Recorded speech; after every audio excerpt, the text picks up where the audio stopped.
نحمده ونصلي ونسلم على رسوله الكريم أما بعد فأعوذ بالله من الشيطان الرجيم بسم الله الرحمن الرحيم. Respected teachers, honorable guests, and my dear fellows, Assalamu alaikum wa rahmatullahi wa barakatuh. Tonight, the topic of my speech is the childhood and the youth of Prophet Muhammad sallallahu alaihi wasallam. The Prophet, peace be upon him, was born, and his blessed birth gave rise to numerous wonderful incidents in the sky, on the earth, especially in the east, which is known as the cradle of civilization. News of these events spread quickly, and the people were informed of an imminent, very significant incident. This newborn child was predestined to destroy the old superstitious beliefs and customs and lay new foundations of human progress and prosperity.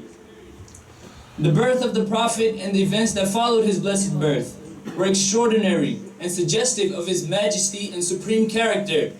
So was his behavior and good manners in his childhood, which made him different from other children. His grandfather, Hazrat Abdul Muttalib, realized this and respected him greatly. Hazrat Abu Talib, the Prophet, peace be upon him's uncle, used to say, "We have never heard a lie from Muhammad, nor have we seen any misconduct or mischief from him.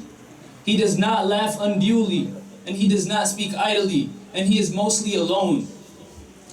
When the Prophet Muhammad, peace be upon him, was 7 years old, the Jews remarked, "In our books we have read that the Prophet of Islam refrains from eating anything which is religiously prohibited or is doubtful. Let's try him." And so they stole a hen and they sent it to Abu Talib's house. Not knowing that this hen was stolen, everybody ate from the cooked hen except the Prophet, peace be upon him, who avoided even tasting it. And so when they asked for the avoidance of the food, he said that this food is forbidden and God protects me from anything which has been forbidden. And so the Jews again, they sent a hen this time, intending to pay their neighbor back later. And again, the Prophet avoided the food, saying this food is doubtful. And so the Jews said, "This child has an extraordinary character and a supreme position." When a special place was arranged at the Kaaba for Hazrat Abdul Muttalib, his offsprings usually surrounded that place, but were inhibited by his dignity and glory to enter his abode. But the Prophet, peace be upon him, by no means was impressed by so many honors and would always go sit on that particular seat. When Hazrat Abdul Muttalib's sons tried to hinder the Prophet, peace be upon him, Hazrat Abdul Muttalib said, "Let my son go. I swear by God, he has a glorified, majestic position." Prophet Muhammad, peace be upon him, went through the difficulties of orphanhood in his childhood, but with the support of his high-spirited grandfather, Hazrat Abdul Muttalib, and affectionate uncle, Hazrat Abu Talib. It is logical to believe that these difficulties were necessary for the foundation of his supreme character, and that such difficulties taught him how to bear the difficulties of life and to bear the heavy responsibilities later to be put on his blessed shoulders. In fact, Prophet Muhammad, peace be upon him, represented three things to Abu Talib: a son, a reminder of his brother Hazrat Abdullah, and a reminder of his father Hazrat Abdul Muttalib. And so he became a beloved member of his family. He lived with him and was treated as his own son. To Prophet Muhammad, peace be upon him, Hazrat Abdul Muttalib was an affectionate father, a loyal uncle, and a compassionate preceptor.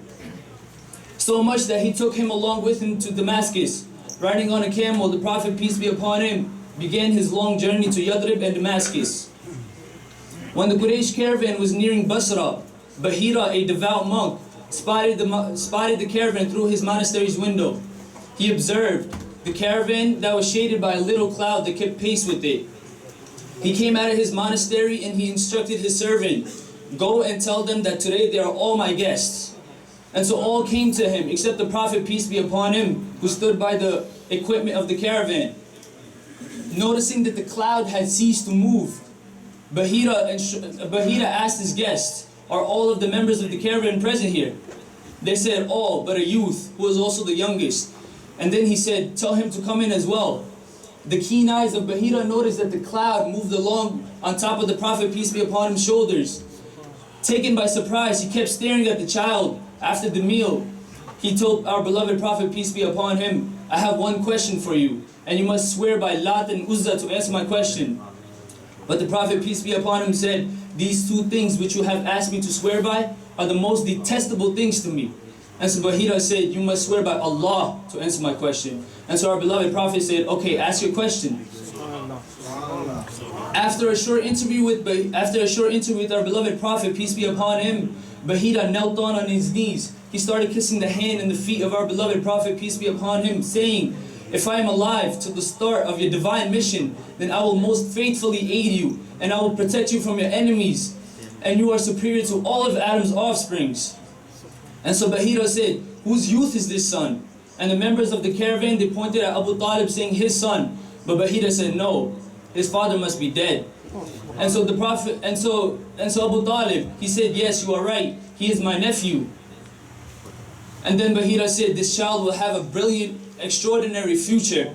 Even though Abu Talib was a man of status amongst Quraysh, his income wasn't very sufficient. Nara